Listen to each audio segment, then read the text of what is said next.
Hello there, everyone. I was quiet, so I hopefully didn't scare any of you. Well, hello there, everyone. Welcome to Studio Reveries live reaction to episode 6, season 4 of ReZero. It's ReZero Day, everyone. Hello, hello. How are we all doing? I'm Wolf. I'm one of the people in charge at Studio Reverie here. I also voice Subaru in our own little readings that we do for the ReZero web novel. Wolf jump scare. Hi there. Boo.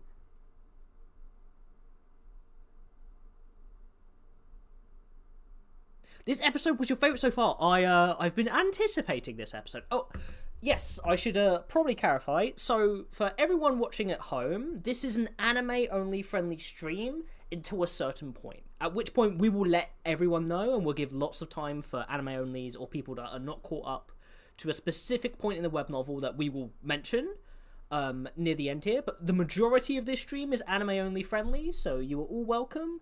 And we will banish anyone who will be spoiled near the end, because we don't like spoiling people. It's cringe. But yeah, welcome. I'm very excited for today. Knowing what I know, this episode is one of my most anticipated. Feels good being able to catch a stream for the first time. I'm glad you were able to catch one for the first time, Luster Candy. It's lovely to have you. I'm an anime weeb. You know what? I feel that. I also, too, love ReZero. Don't we all share so many interests, guys? I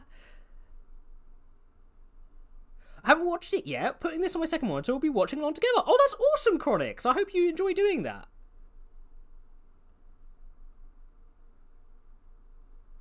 Can't wait to see you all react to a little novel reader nod in this episode. Ooh, that's exciting, Sean. I'm very excited. I just, I don't know, like, this episode in particular is one I've been anticipating for a long time. But yeah, I guess I'll summon my co-host from the Eva so we can get ready, because honestly, I'm really, really excited to watch. We are live. Hello. Say hello. Hello. We weren't talking about arson. Sorry, what? Hey, guys. How's it going? Hey. That's the most sus intro of all time. Anyways, we're gonna burn your house down too. Gonna burn this whole tower down. Oh my god, okay. Yeah, that's burn it all down. That's That'll get us to the top. Yo, we just climb in. We climb in the stats, we climb in stairs, we climb in the tower. Yeah. Are we making it up the stairs with this one? Or are we stuck where we're at? You know, one Exam can hope. 2. Exam 2 Electric Boogaloo. I'm Connor, by the way. And who is the man in the Roswell figure over here? Well, He's been stunned. He's been stunned by my fantastic Subaru imitation. Yes. Mm-hmm. But Wow. wow. But I don't know about you, gentlemen. I'm very excited for this episode today. I won't lie. I mean, Yeah, I mean it's been hyped up coming into this season or into this episode through the internet for people who have dirty leaks or whatever that they do. They get their magic to get these episodes early somehow. And yeah, I mean, I heard some great things about this episode even before it aired. I'm interested. Rumors. This is a good moment. I mean, any episode that is the title of a character's name in ReZero is a special episode. If you did not know, Yes. why is that? Talk about that, the naming convention, because it's not something that's immediately obvious to people who are only anime only. that's true. That's true. So we've had a few so far with we had Rem, we had Otto, we had Liliana has had hers. We've had Well, she kind of had a couple of the books. we had Garfield in season 2 as well, right? No, we did not. Mm. We had Gorgeous Tiger in season 3, which is Yes, close, but that's not right. quite. Not quite. Yeah. Wilhelm, I believe, as well. Wilhelm Van Estrella. Where they're all super like hard hitting emotional Oh, Teresa Van character Estrella types. too. Of course. Yeah. Yes, and Teresia. That's another important one. Where we either get backstory or we get the craziest shit you've ever seen come from them. Sometimes both. Yeah. It's awesome. It's pretty awesome. When you see a named chapter or named episode in ReZero, you have to prepare yourself for peak. It doesn't matter which character it is. If it's just a character's name, it's peak. And this is one of my top 3 characters in all of ReZero's name chapter. So Wait, I'm very You excited like for this. Julius? What could possibly? What? No. What gave that away? No. It's a little weird. I did not know. My that. my Subaru model just froze in the perfect way to react to that. My eyes were wide. I was like, oh! A little sus. Julius lover. All right. There we go. Very, I've already very given... thankful for your kind words in the comments, by the way, everyone. We're super excited too, as you can tell. Yeah. Thank you, everyone. I'm glad that we have infected some of your ears with our web novel readings. We do lots of hard work on them and are very, very proud of them.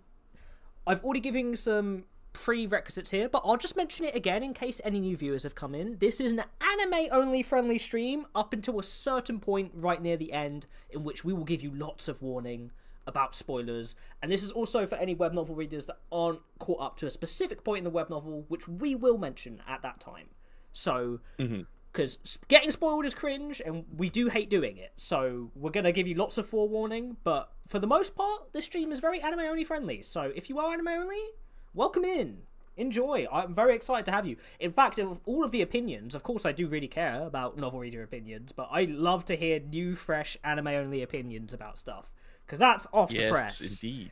Wait, Exactly. Julius Shill 1370. I love Julius as a character. You do? What? You know... Wow, I'm learning there's a lot of Julius fans that are very hidden in plain sight. They're all just in the shadows. I'll fight you, Julius Hill. I'll do it. Okay. I have a Julius cosplay. I've got a sword. I'll pull it out. Now one of the co-hosts is getting into a fight with one of the viewers. This is going great. Wonderful. Amazing. What? I mean, it's not in Julius's character to get into fights at all. No, what do You're you... totally right. What do We you should mean? sit back. Peace. This is and peace. let him totally just narrate a very fine and nice episode where nothing bad happens. To nobody. Ever. Okay. Nothing bad ever happens to anybody ever in this series, and we'll prove it by watching this episode. Exactly. You know, this is all actually about friendship, but it actually is, though. Okay. So, let me see. I'm going to get my right tab up here. Yes, we are going to... Oh, I'm so excited to watch this episode, guys. Ooh. Yes. So... For... Go ahead. Continue. Okay. So, I'm going to, at the bottom of our screen here, show the subtitles for the episode, so you get a general idea of where we're at, but we do not show the full episode, not only because for copyright reasons, but also because it would be kind of cringe if we just had the whole episode up when you could go support the people that made it and watch it yourselves. So get the copy of the episode that you have at home for yourself up when you're watching with us, so you can watch along with us. And I'm going to count down from 3, 2, 1 to go. And that's when we're all on pause. Boom. And let's see here. Screen capture. There we go. That's my episode copy up here. How are we doing, guys, on that end? Ready to go. Mine is ready. Yes, I'm in Japanese. Okay. Yes, we're in the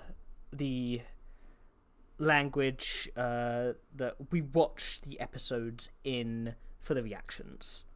No, there is a simul dub. This time we're Which is- just choosing to do the Japanese because we did that last season too. Exactly. And- It's for continuity purposes, because from what I haven't watched all of the dub through yet for season 4, but it's been really good so far. Like, props. yeah, Especially for a simul dub, which is a lot harder to quality control. yeah. There's a lot less prep time, so they have to get it out every week. Whereas Carl's is taking another break today. She's been very busy and has had a lot of stuff going on, so she's taking another break. She should be back next week for our next episode, though. Okay. To answer the just real quick, the voice actor question, his name is, I believe it's Mick Lauer, the English VA. for Mr. Stickswinger. I'll take your word for it. Sean also asking a very important question. Why is there a Studio Reverie appendage in the bottom left? Our podcast room has Easter eggs. I mean, there's this one too that if you know what it means, it's very funny. Yes. And we're all very serious people. Yes, we take ourselves very seriously. Mm-hmm. One of our favourite things about the podcast is that we'll interlace either new memes or memes that have like just come with the channel or ReZero in general that you'll see in the background here or there. So keep an eye out. There are some really funny ones, especially in the actual main podcast itself. We have some fun stuff on our desk. But yeah, That's a word for it. that is a word for it. Are we ready, gentlemen? Are we ready, people at home, for some ReZero? Yes, go. I am. Oh. Aye, aye, Captain. Aye, aye, Captain. Come back. Get excited. Get excited. Okay, I'm gonna count down. On go, we unpause, and we react to Peak Fiction. Okay. 3, 2, 1, go! Them lashes on fleek.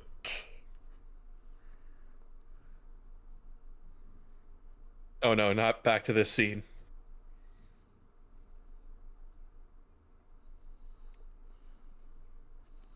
The flashback we didn't want. Everyone's favorite moment. The number one cause of why people drop this show. Oh, we do get opening. Okay. I love this opening. I mean, this opening So is good. literally the best ReZero opening. I'm not gonna lie. So I'm The not first complaining. one is still really good. Oh, the first one's great. I think Realize, the first one of season 2, is my second favorite and pretty close to this. But this one is just takes the cake for how many small details there are in it. Lee Allen, yes, we're watching on Crunchyroll. Everything I do for you. They actually Like a sponsor the Let show. me my doom. Let me my doom. Ah.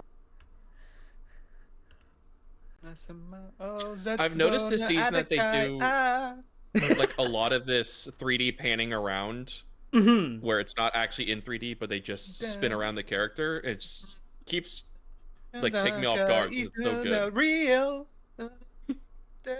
Suki. Sarata. Yeah. Coming inside. Woo! Moe Kai, standing in the desert sand. Say my name, we're ending this now. Watch it. You reach my anima. Get out. Let magic stitch you back together. God, it's so good. I can't believe they put the meme into the OP. That was a purposeful decision, apparently, which is even better. 100%. Oh, goodbye, Shauna.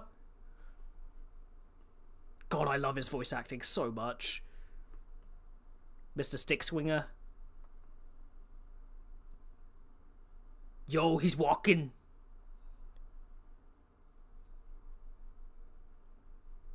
Pick it up.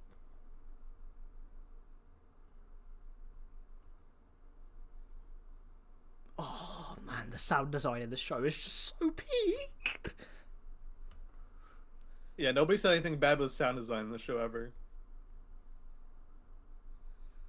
Oh. Oh.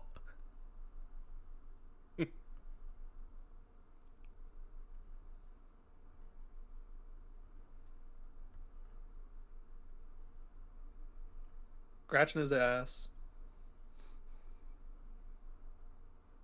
The amount of weight that's being felt just from the sound effects of him pulling back and him not moving is insane. Oh.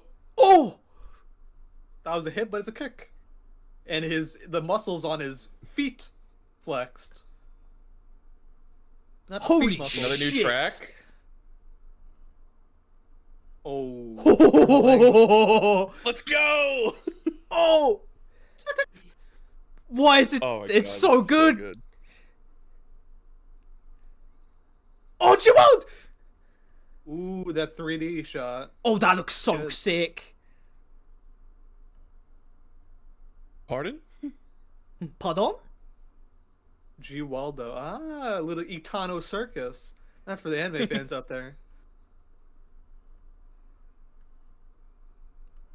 Holy shit!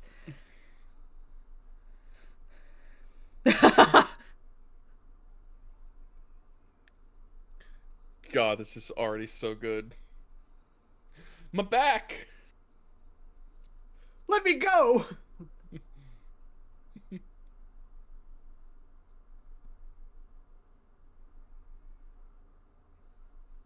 Still dragon, man.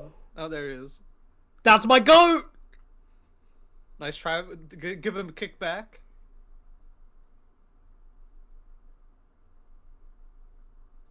100% Julius Hill. Brilliant. The electric guitar in the background. Yeah, I'm gonna need to find this track. Yeah, this track's sick.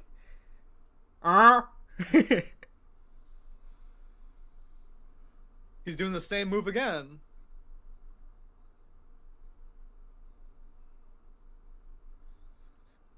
Him saying this with how fast they're moving is so fucking crazy, by the way. Mm-hmm. Just doesn't have his magic. Whew. Man, the camera angles this. Holy shit! My sword! Whew. I need Oh, that. his face! I felt every bone crunch! Ugh.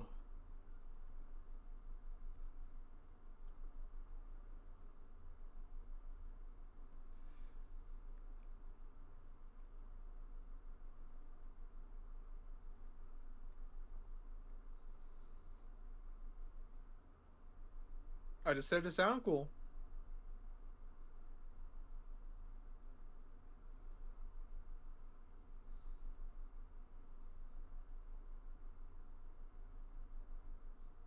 This guy.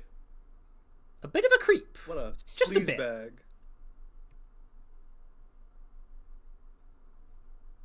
Poor Shawla. That's true. She's reacting that way for one specific reason.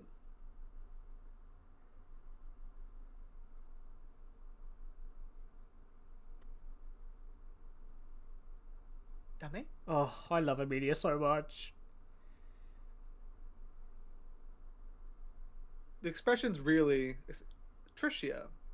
Tricia. Hmm? I'll have to come back to that. Oh my god, Julius. He's just slumped. He's just... so slumped. I'm never financially recovering from this. I surrender art. Oh! Has she named that yet? Nah, she did in Season when she's 3. fighting Sirius, I think. Yeah. Yeah. Not when fighting Sirius. I know she used You it. don't think so? I watched it yesterday. Or a couple days ago. I think this is when she first says it in the light off. Anyways. Unlimited Such a Icicle cool- Works. Mm-hmm.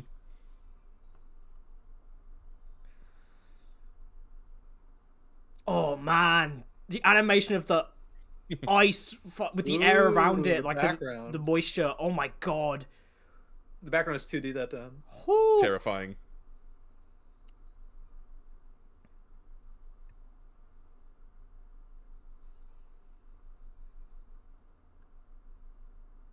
Unlimited blade works.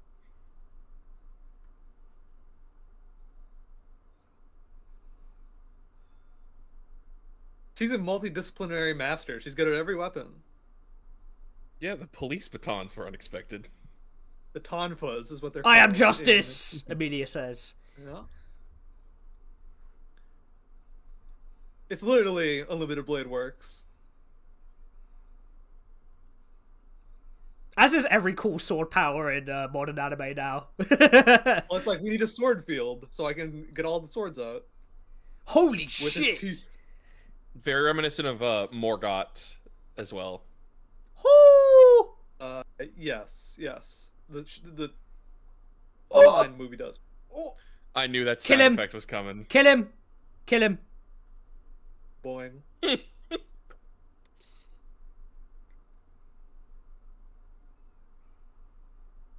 Korea.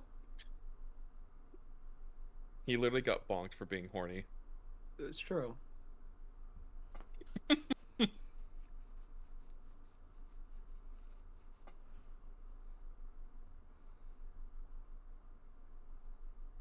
We're killing him. We're killing him.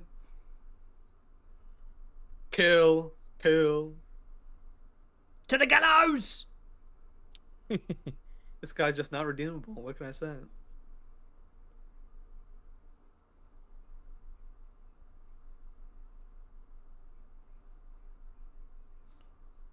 Oh my god, he's called him a Sin Archbishop!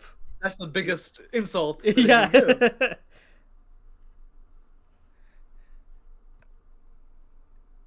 Yeah, Meat King, honestly, you're not wrong.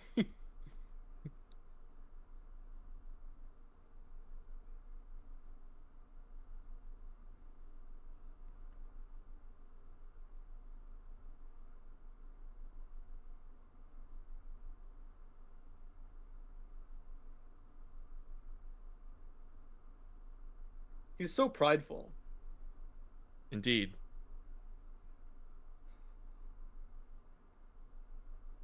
He's sulking like a baby.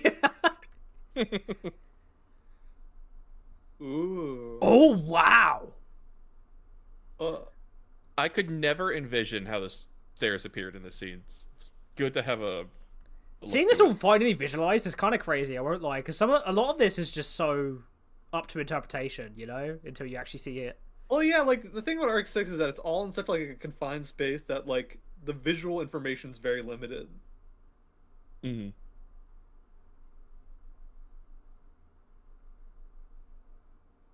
Of course, Julius just got mogged.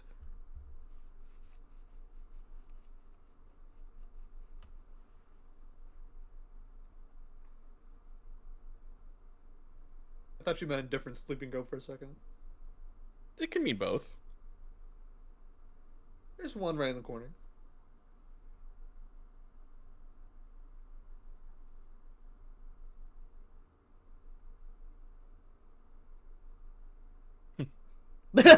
She's overruled. Yeah, man. Her face. That's a cute face.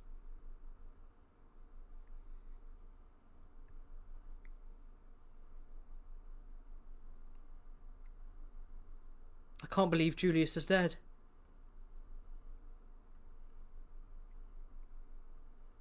Sure was, Lil G, thank you. Thank you so much, Lil G. And J Dudley, of course. Needless to say. It's a bit OP. Bit OP.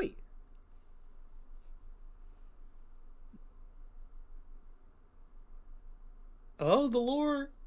Lore drops. The best in the world. Oh, yes. Yes.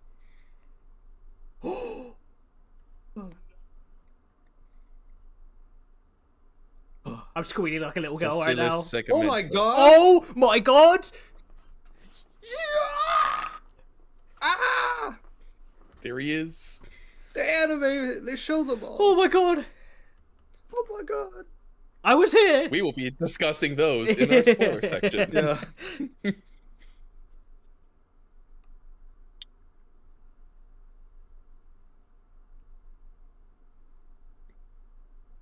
She's just like Subaru for real. Yeah. Little girl admiring. Girl failure Subaru, question mark.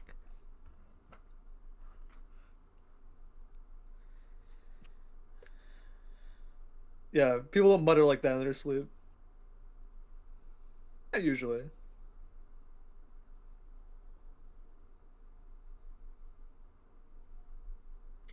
The unamused Subaru from a very far distance is very funny.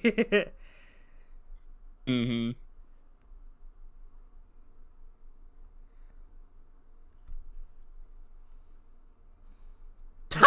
What could... I could Couldn't be never me. do. I could do anything Yeah. that lame. Man, her voice actress is so good. I hate that I like her. Yeah, I know. It's It's just that the delivery is so dynamic. It just changes all the time. Oh, his neck! Man, she's such a fantastic voice actress.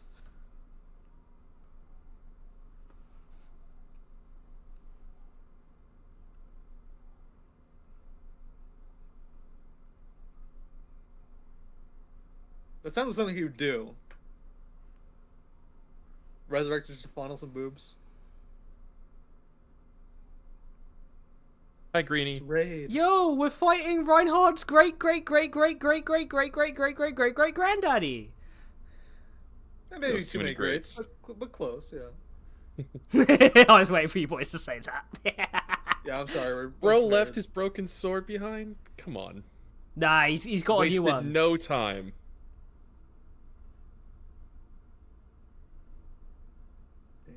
Julius, what are you doing? I love how the sword has stars in the blade and pommel. Don't go to the dark side, Julius. Mm-hmm.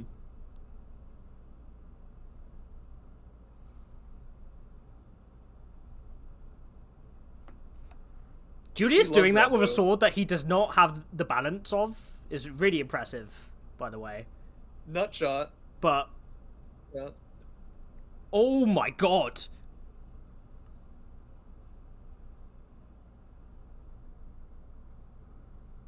Oh! Ooh, the so staying. This track is so good.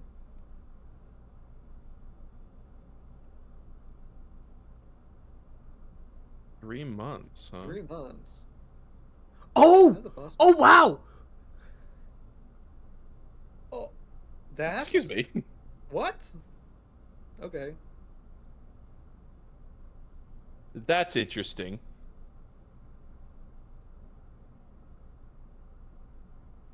Oh, I understand now.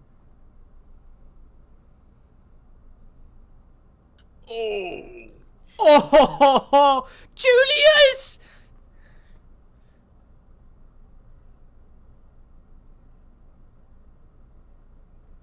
Oh my god. Yeah, the wrong actor. The star actor hasn't arrived yet. Mm.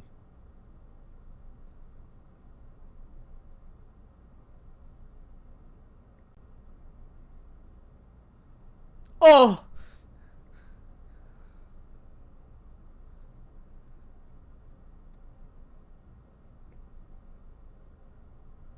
This track is insane. Yeah, this track's amazing. Oh! We're getting flashbacks. We're seeing so much stuff that we've never really truly been able to properly see before.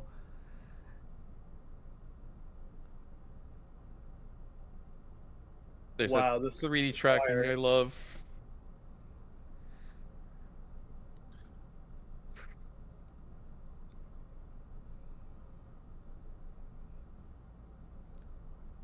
Oh!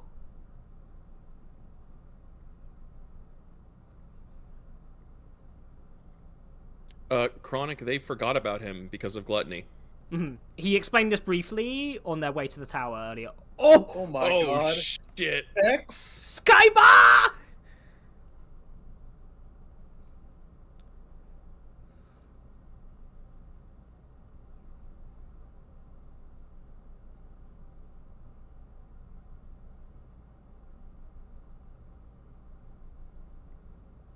You don't want to try to push him out of the way of this one, bud. Oh no. Oh! He's turned Oh! to pencils. Oh my god! He's dead. Oh, wah. For Julius. Oh, I'm so excited.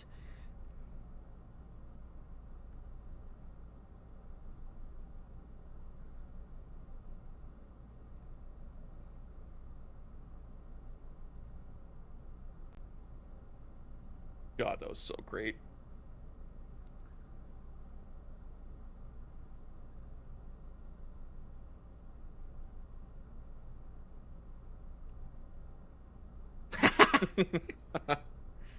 I love their dynamic so much.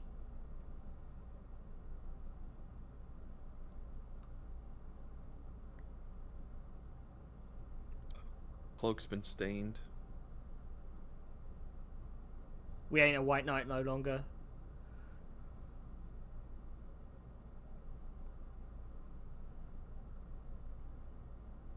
Well, Bookie, it's like Gold said, he got the Dragon Ball pencil sketch. You usually don't come back from that.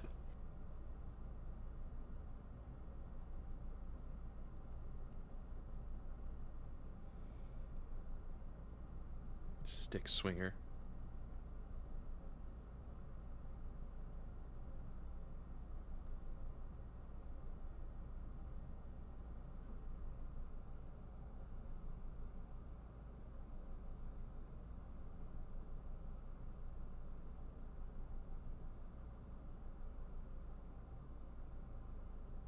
Did you have to tell him when he's still injured?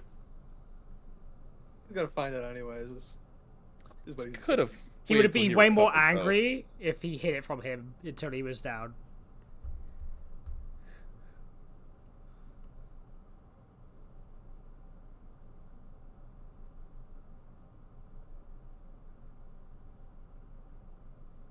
That's the perfect response, Julius.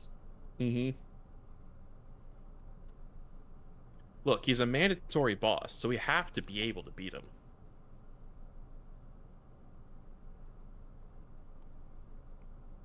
Lil G, you could say that was kind of a spiritual death for him, in a sense, so it makes sense.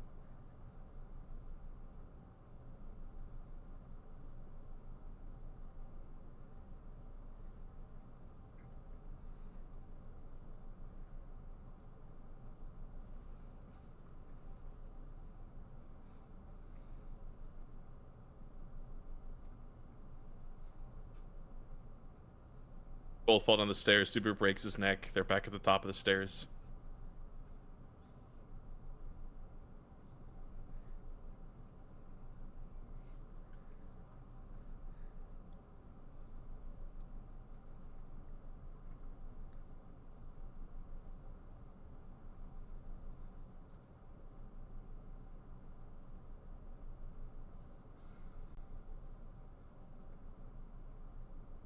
Oh, it's so peak!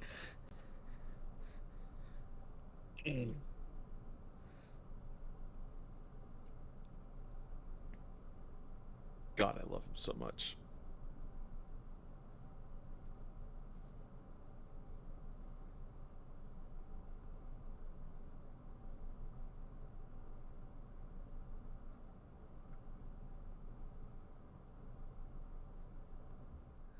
Oh. I mean, he can't let their, like, only impression of him, like, fighting be coming back on Subaru twice.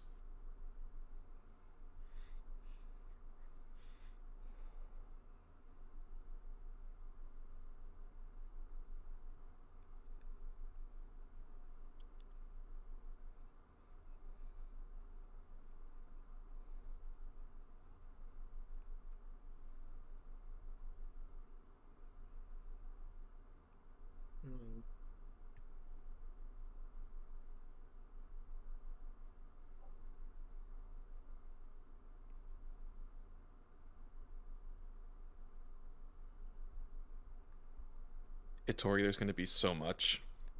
Oh.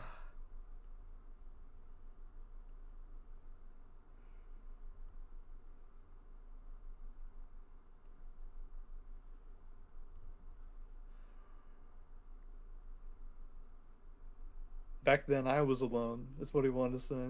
Mm-hmm. Oh, man. Oh. Amelia, how dare you suggest we're friends? Oh my god, the inflection in his voice was amazing there. Holy shit.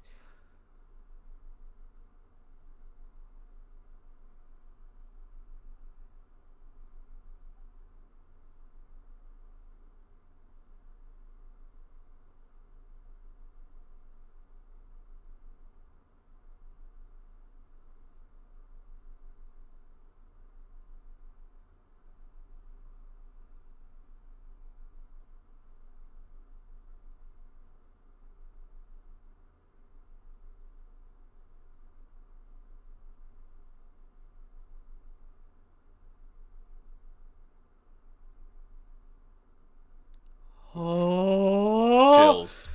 Hits. Oh my god!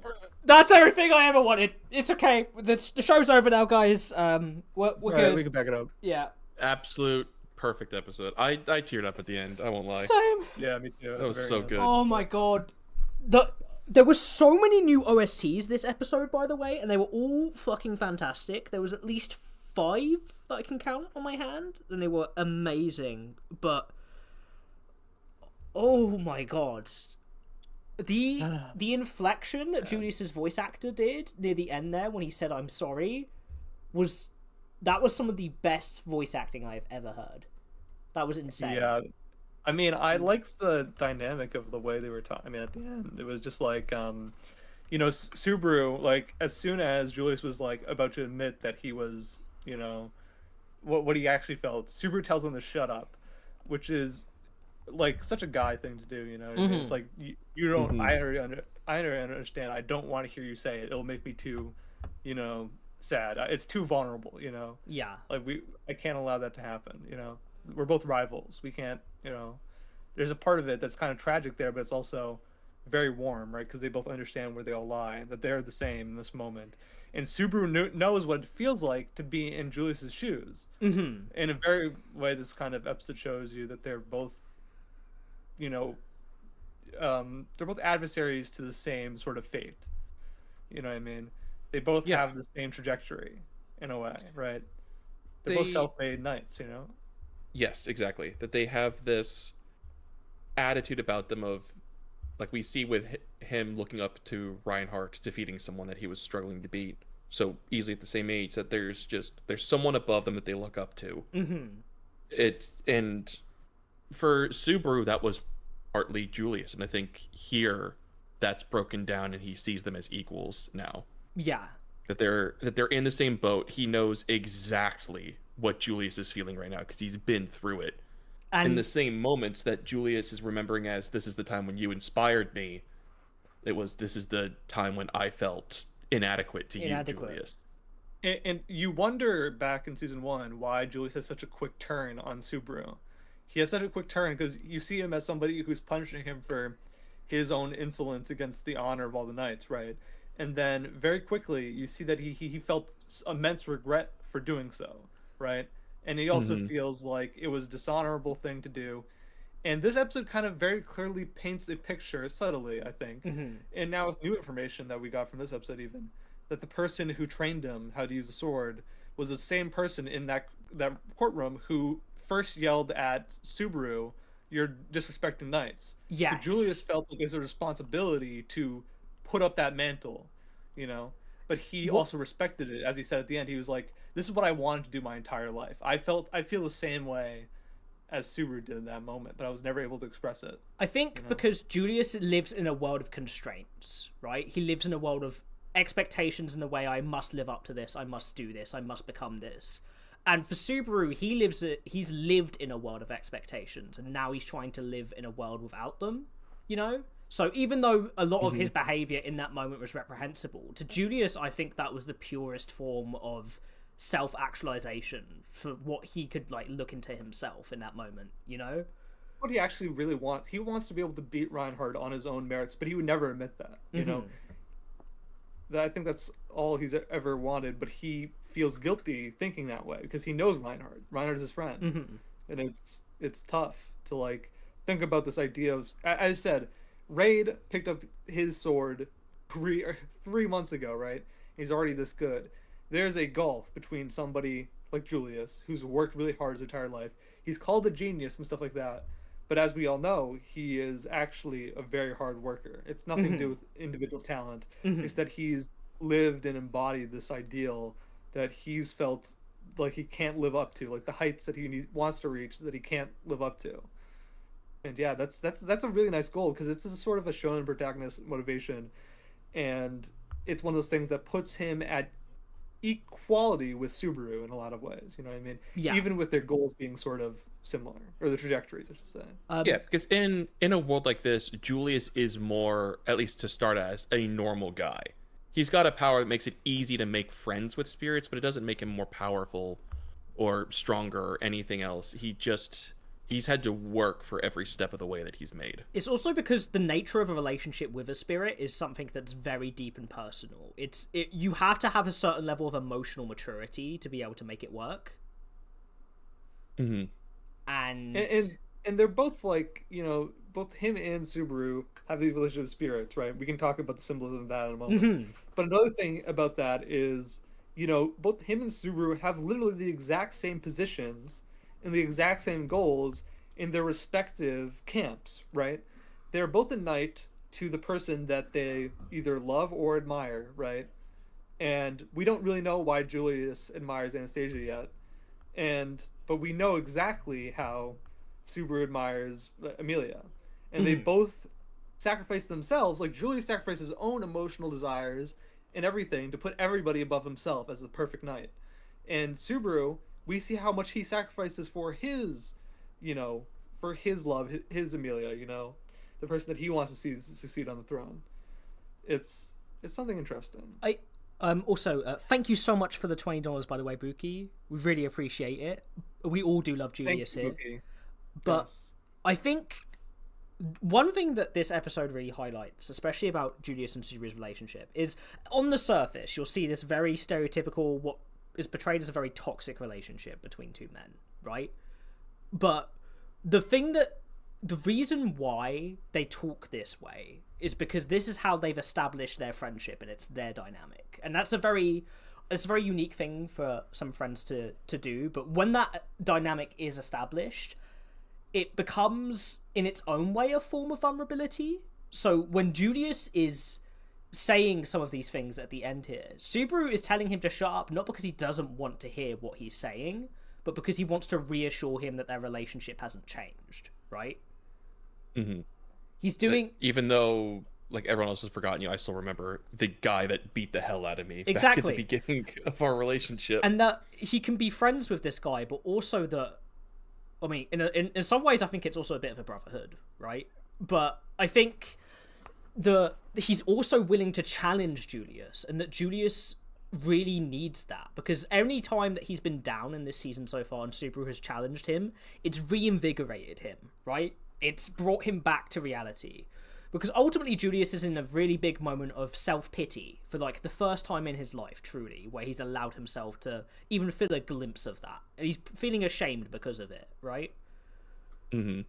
And as Subaru says, I was alone when that happened, and I'm here to be that shoulder for you. Because I think the nature of what makes this different between them as well is that something that's a bit subtle about what Julius does to Subaru is that seemingly his intentions might have been actually empathetic by what he did. Now, that seems kind of crazy from what he does to him, but the implication is that all the other knights around him would probably have murked Subaru way harder than Julius would have.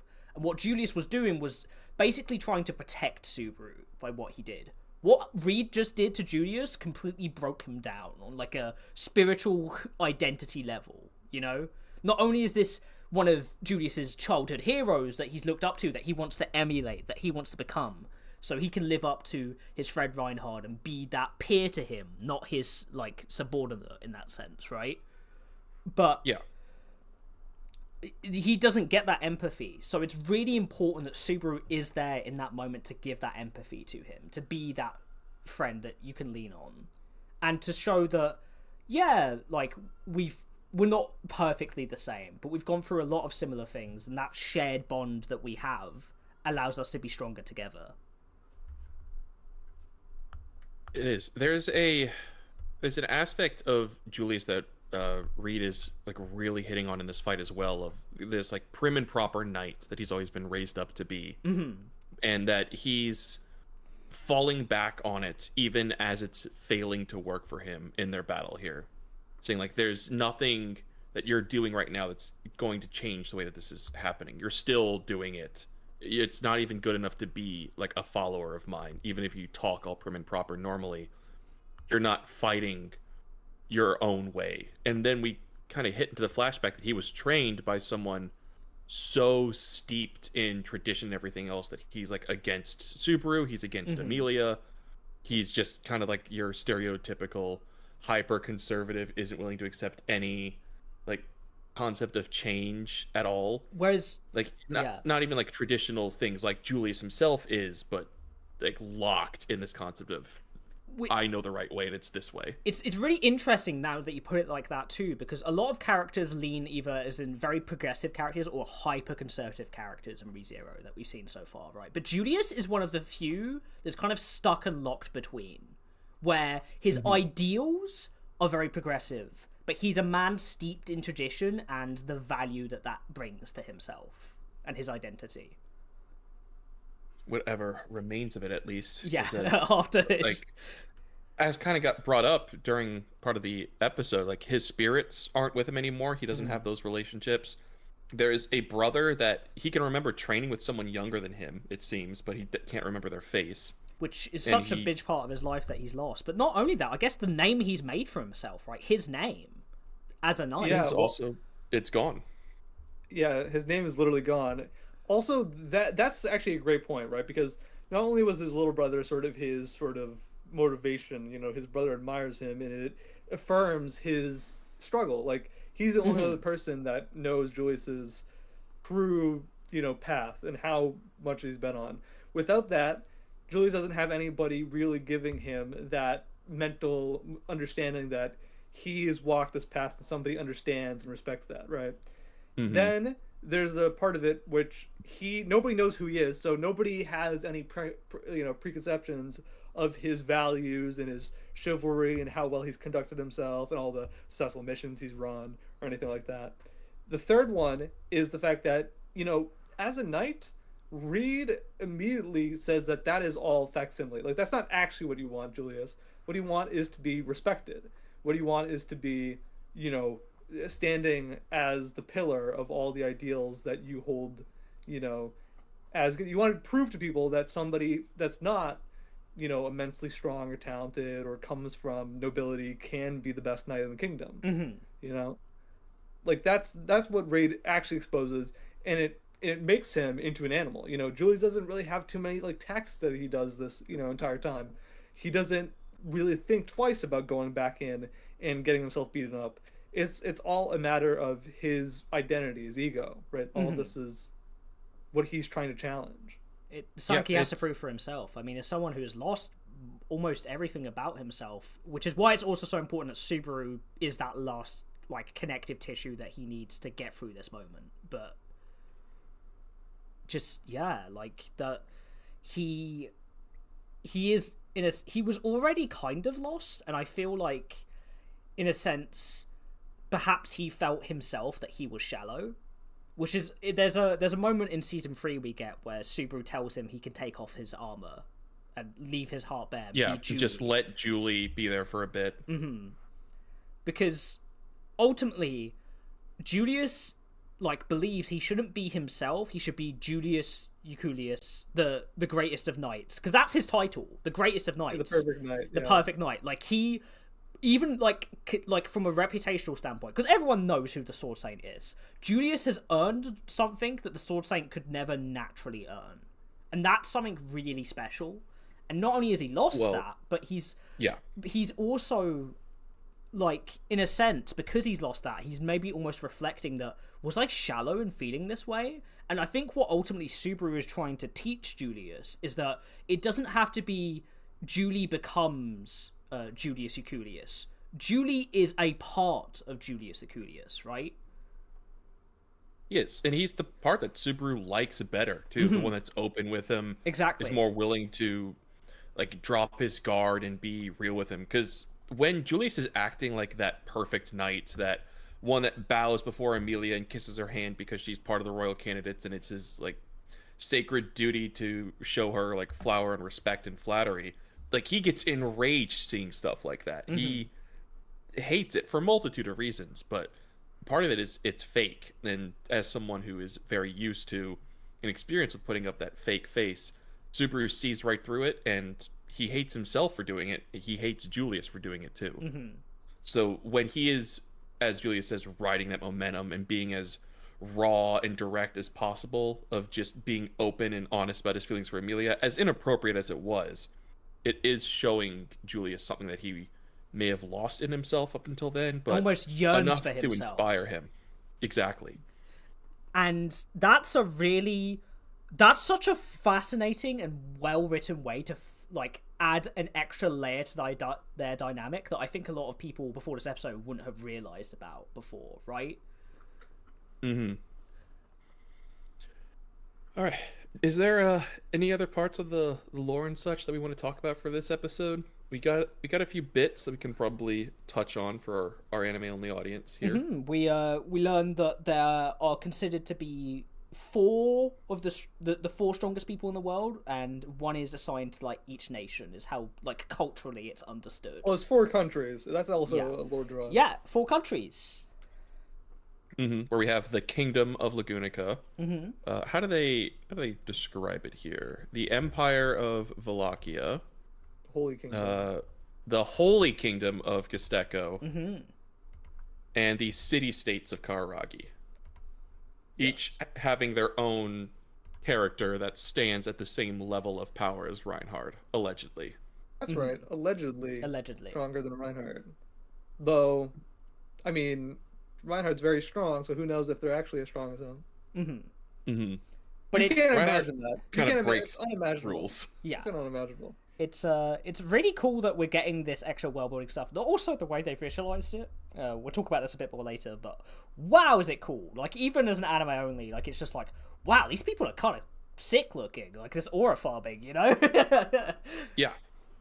And we also find that this is apparently Reed Estrella. Like, we kind of talked over it because, like, obviously the 3 of us know that very well. But that is, like, a big surprise. This guy should be dead generations over because he has been... Is he a ghost? Like, is he resurrected? Is he... Yeah. Like, recorded as dying in history, of dying of old age. Like, that's a known fact about him. Mm-hmm. It's, he should be dead. What's also interesting is this is the first Sword Saint. And, we can talk about, like, even lore implications for this, but I kind of more want to talk about, like, the symbolism of what this means, especially with, as we see in Julius's flashbacks, like, him admiring Reinhard. It's kind of, like, perfect parallel, like, writing moment that the biggest, like, hurdle for Julius, not only to self-actualize because he's kind of been wounded as a character because of what just happened in so many ways, but also to, like, as a combat thing over hurdle is the first Sword Saint, the ancestor of the Sword Saint that's his friend that he looks up to so much that he wants to be a peer to. Yeah, it's also tough because we talk about this concept. Actually, I'll get to this part first. So, in the way in which he has the title of either the greatest or perfect knight, right? Mm-hmm. That means that the society recognizes that being the Sword Saint doesn't automatically make you the greatest knight. Mm-hmm. And that is something that Julius is confronted with his entire life while he's looking at Reinhard. He realizes that there's an insurmountable gap of power between them, right? He realizes that, and this time, it's reconfirmed through this battle with Raid, right? And as he sees this, he has to kind of, like, figure out that, it's not just about being a knight that matters. It's about power. And how do I bridge that gap? You know, it's tough. Mm-hmm. And it's really cool. Also, the fact that, you know, like, the power of the Sword Saint is something that's mystical and weird and strange, right? And is it something that makes you capable of wielding a sword immediately? Is it 400 power? You know, 400 years later you're still alive somehow? Or are you immortal? Is it almost a thing of, like, do you have to become worthy of it? Like, is it like an Excalibur kind of thing? It's also the fact that obviously Raid wouldn't have the Sword Saint title because, you know, Reinhard has it. So how's this guy still here and how is he still so powerful? Mm-hmm. Why is he so busted? They do say it's that he was the first Sword Saint and that now his strength seems to be at the level of Reinhard. We'll see if that's, you know, still true or not, but it is the implication. Mm-hmm. Also, there's something interesting about the way in which Reed acts. You know, he like the amount of, like, ego and pride that he kind of, you know, displays is something that's, like, you know, everybody hates him. You know, nobody really likes him. Mm-hmm. And there's sort of the inhuman quality about reaching the heavenly sword, as they call it, right? Mm-hmm. That I think is interesting. Like, what does it mean that to devoting yourself so heavily to one thing that it makes you inhuman? Like, what do you think? Because the witches are sort of similar abstracts to that, right? Mm-hmm. people with witch factors, you know, Sin Archbishops. Almost like many exceptional people like that we know of in this world are inhuman in a way that a lot of people just they're removed from the generic common understanding of humanity in this universe and in our universe too. I mean, literally, like, you know, Subaru calls him a Sin Archbishop. Like, yes, there's already sort of connection to, like, there's parallels there. Similar level, there's similar level of insanity. These people. Yeah, I guess what's really interesting with that too is that we keep on getting this focus on more and more of what this trial was supposed to be of. Gain the pardon of the fool who wields the heavenly sword, right? And we get this moment in this episode where he straight up tells Julius, "You are not worthy of the heavenly sword." He's straight up telling Julius, not only are you not worthy in general, you're not worthy of this particular thing. Right. And exactly why Emilio was able to pass, because that was him saying you are worthy. You've gained the pardon of the fool who wielded the heavenly sword. Yeah. I think what this could kind of imply, and this is especially with Subaru, like Julius's admiration towards Subaru in that moment, and Julius's admiration towards so many other people, is it feels like to me that what Reed is kind of implying there is that you have to follow your own desires to reach this peak. Do you know what I mean? Like, you have to be true to yourself. And you can't just fall back on the things that you've been taught. You have to do it yourself. Yeah, he's kind of telling Julius that you are fake here. Because Amelia is all self-taught, all of these abilities, and she's able to, with her own identity, resist things that other people wouldn't be able to. Like, she has no shame about certain parts that other people would. And that impressive enough that it earns his pardon, right? Well, it's to the degree where he's like, what the hell? How have you not been taught even that? That's not even fair. Exactly. So damn, you're as crazy as I am. The fact that Julius is striking the same pose and doing the same attack, it's boring him, right? This isn't how he fights, and it isn't how you become strong. No, and it's one of the things that's highlighted here is that in the episode, they give a lot of the flashbacks to previous things we've seen Julius do, and notably one of them is like their battle against Sloth, where he is diverting from the normal path because he's Julie the entire part of that arc. He's not being the Knight Julius. Exactly. And fighting with using Necht to let Subaru kind of direct him, is having to do his own thing rather than standard sword combat, lets them excel in that absolutely stunning fight. That's like one of the highlights of the first season. Yeah. I think one of the highlights of ReZero in general, almost, right? Because it's such a, not only from like an animation perspective, also from like the meaning of the themes of the story, like what it just, as it comes together, it's so beautifully. I think ultimately, and this just seems to be true for like just the universe in general, like, and in ReZero, that Tappei like is trying to make a statement of that true strength is being true to yourself and what you want, but also we're then seeing the point of like, oh, but when you go too far in that direction with like these Sin Archbishops and these witches and this fucking crazy first sword saint, you also like lose humanity and lose the path. Like, it's almost like it's not that being true to yourself is wrong, it's that not like looking at others is also wrong. It's like a very interesting statement that's being made here. Yeah, there's like a duality of either, you know, the truth is that you have to be true to yourself, right? But then if you do that in absence of other people's considerations, then you become a monster. It's the lesson of don't let others' expectations like bend and twist you into someone you do not wish to be, but also it is important that you listen and look at other people.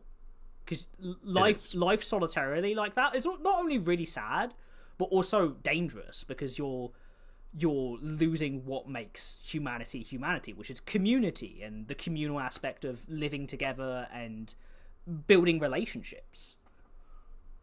It's also why it's important that Subaru is a hikikomori and that he is an isolated person as he arrives to this world, because that's his big lesson to learn in the initial bit of the story. Yeah, I mean, Julius, as much as he feels alone, he has already been rebuilding these relationships, because we see in the first conflict when he's getting his ass handed to him by Reed, Fox Sidna is like blasting away with the Jawaldo spells that she's got, to the point where she's damaging herself trying to save him. Mm-hmm. Someone that she would have only met like a month ago. Exactly. Which is and that yeah. That relationship is highlighted a little bit in this week's break time. If no one's seen it, it's not like as discussion worthy as some of the other ones have been, but it's a good watch if you want to go and search it out. Very cool.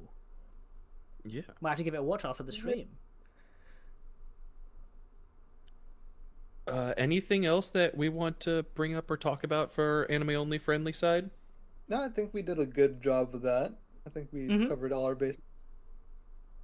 I think just in general, obviously sound design is always peak of ReZero, but it was really good today in particular. Yep, and the OSTs. Yeah, the OSTs were fantastic, and the animation and like the choreography and like the dynamism of it all was really, really good. Like, I love what they do with the 3D camera pans in the show that they've been doing, where like you just feel it feels so like fast and swift and like dynamic, and it feels like you're really moving with the scene. It gives you like movie level direction sort of vibe. Yeah, the 3D animation in this season really has leveled up White Fox's capabilities 100%. White Fox is going off. Yeah, they really are.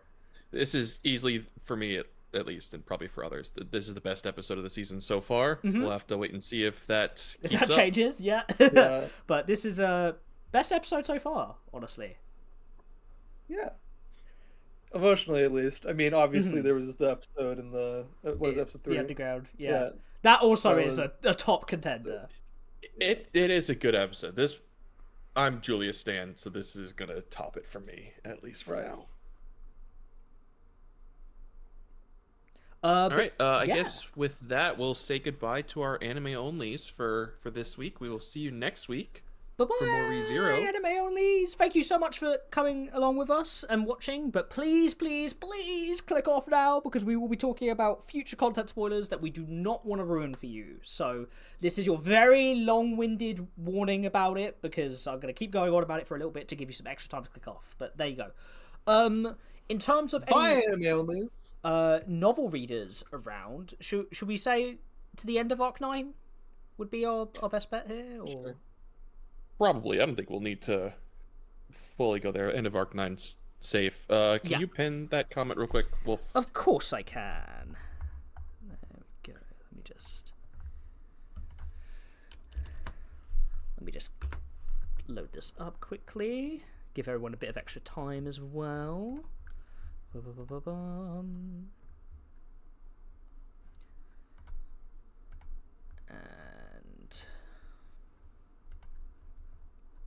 all right, enemy onlys, you should be gone. But you're not. Please be gone. no one to blame but yourself. Yes, we gave quite a bit of forewarning. All right, we got to see our boys, our other 3 top contenders. Oh my god, they're at 11:58. If you want to jump to them, let's look. This is very interesting. The very first canon appearance of Vague Edelgard, whatever his name is. Yeah. Big Edelgard. Mm-hmm. Oh man, What minute did you say it was? It was. 11:58. 11:58. Okay. Yeah. Is this the first time we see the Sword Wolf, as well? Yeah. Yes. Which, if we all look up to our top, to our right, it's there's something there in our podcast room. You may notice a familiar symbol. But it's awesome to see visually, like properly in the show. That's so fucking cool. Mm-hmm. We got vague. We'll say spoilers up to Arc 9 and including the latest What If story as well. That's a good idea. Yeah. So if you haven't read that If and you care to, this is your warning about that. If you haven't read Melancholy If, please vacate. Mm-hmm. But yeah, it's nice to kind of get a visual representation of him. Mm-hmm. I'm curious if they decided to put these in because Tappei did finally physically describe him. They actually had something. Yeah. I'd probably say so. Yeah. I mean, it's also cool to see the Holy Kingdom's banner in the background here with the bear. Yes. True, the bear. Yeah, that's right. That I believe is our great spirit of water. If I'm Yes, not mistaken. yes, I That believe so. Right. Yeah. Very interesting. I mean, one of the cool parts about this is definitely the fact that we see in his design the feathers, like whatever it is, the same mantle that what's her Elsa. face wears. Elsa wears, yeah, Elsa wears, and also Melee. So it's obviously like a thing in Gusteko, it seems. Mm-hmm. He's also got what looks like a lightsaber on the. Yeah, it's fucking sick. Yeah, it's green blade. Yeah, I don't know what that is, but Can I just say it's also really cool to actually see like the iconography of these nations like a bit more front and center.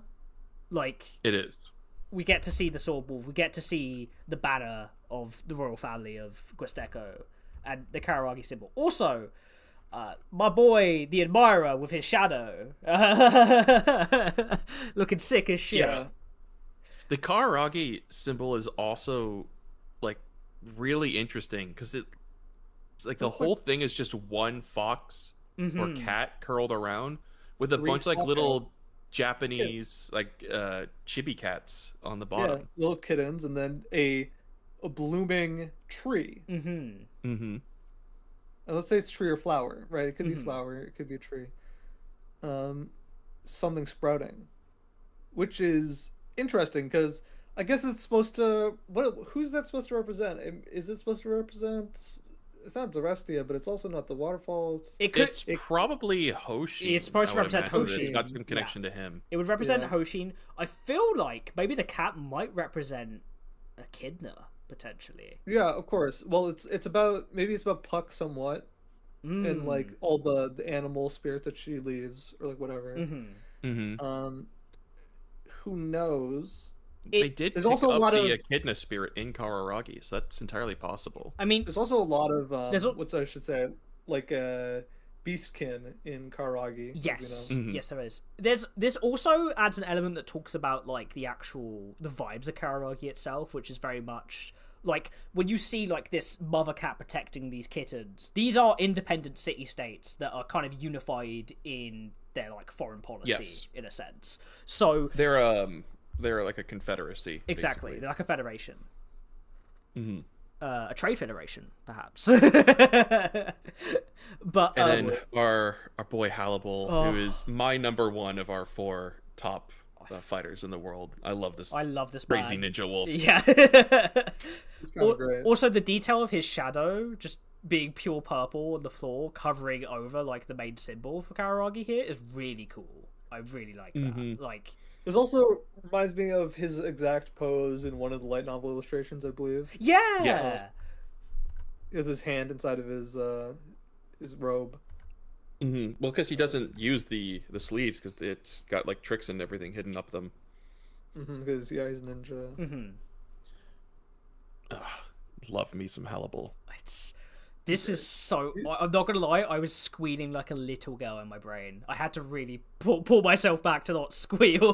Because what's very fun about this is that we've kind of learned in the story recently is that no, it's not just that like they're on Reinhardt's level. Some of them can beat Reinhardt, which is so crazy. Like we've learned that like Sisyphus can beat Reinhardt, of course with a little bit of help, but like he's done that in IFs before, and like we know that how devastating one of these people are individually as fighters through their associated side content and also in the main story.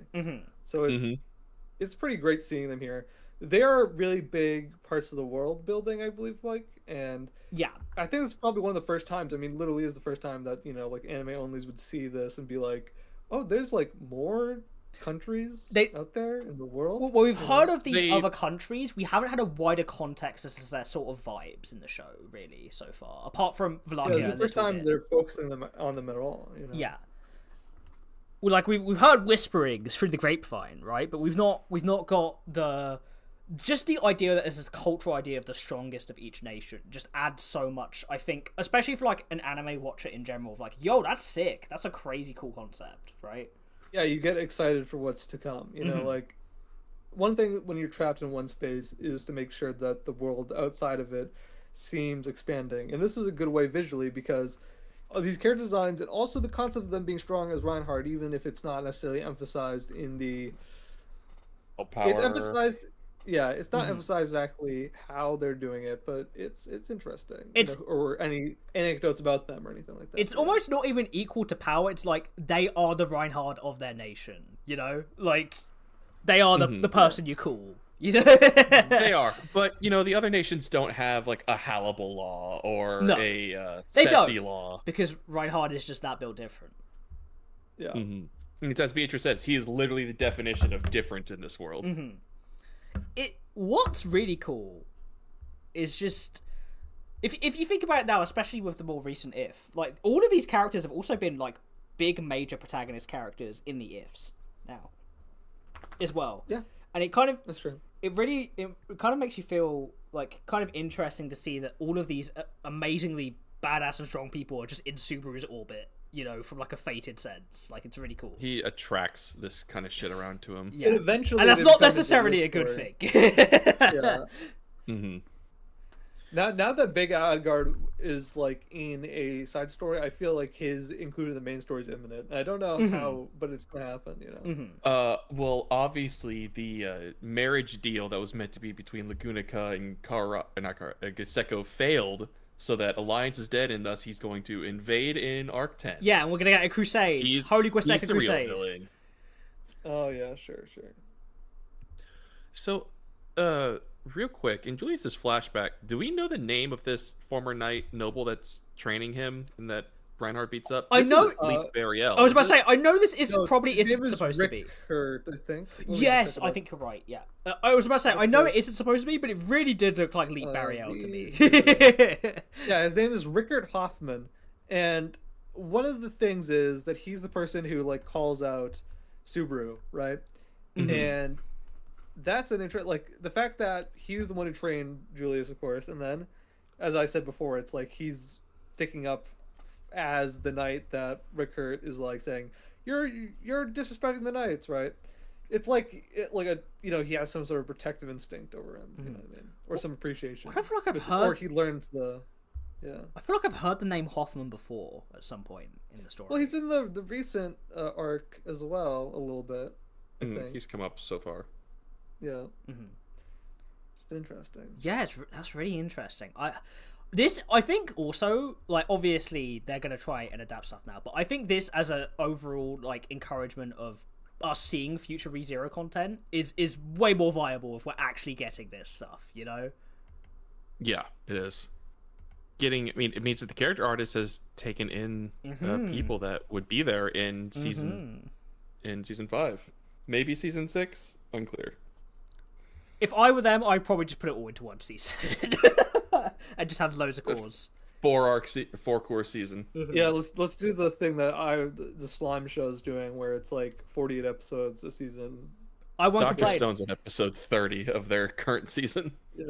It's whatever works, y'all. Whatever works. Anything's better than what Attack on Titan did. Yeah, I mean, ReZero's been doing a lot of like shorter cores and shorter which is like fine, but it's also a thing where it's like, yeah, if that season happens, you don't want to be there for 3 years. You want to get through it. Which is why it would make sense to have it in one season with split cores, because it's also one of those things too where, like, especially for Arc 6, the visual element of it is going to make it move a lot faster, but for Valakia, a lot of it is the spectacle, so I don't feel like it can be adapted as in much of a constrained time frame,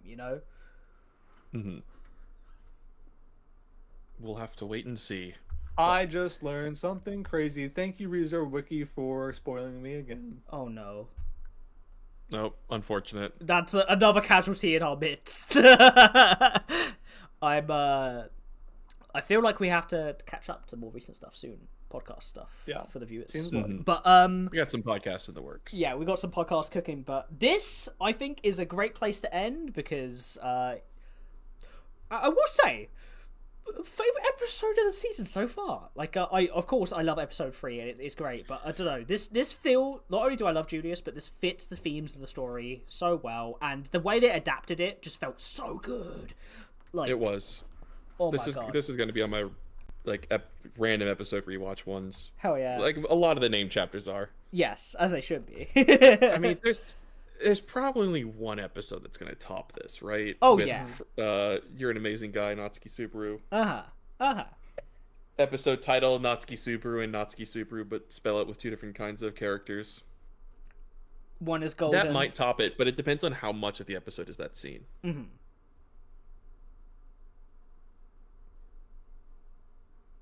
But yeah, I think this is a good spot to end here, guys. Let us know in the comments down below, like the actual video itself, like what were your thoughts about the episode in general? How did you feel about it? And like, let us know what you think, because we love to hear about it. And thank you everyone at home for watching along with us, because this was so much fun. Yeah, it was. We'll see you next week. Yeah, we'll see you next week, guys. Bye bye.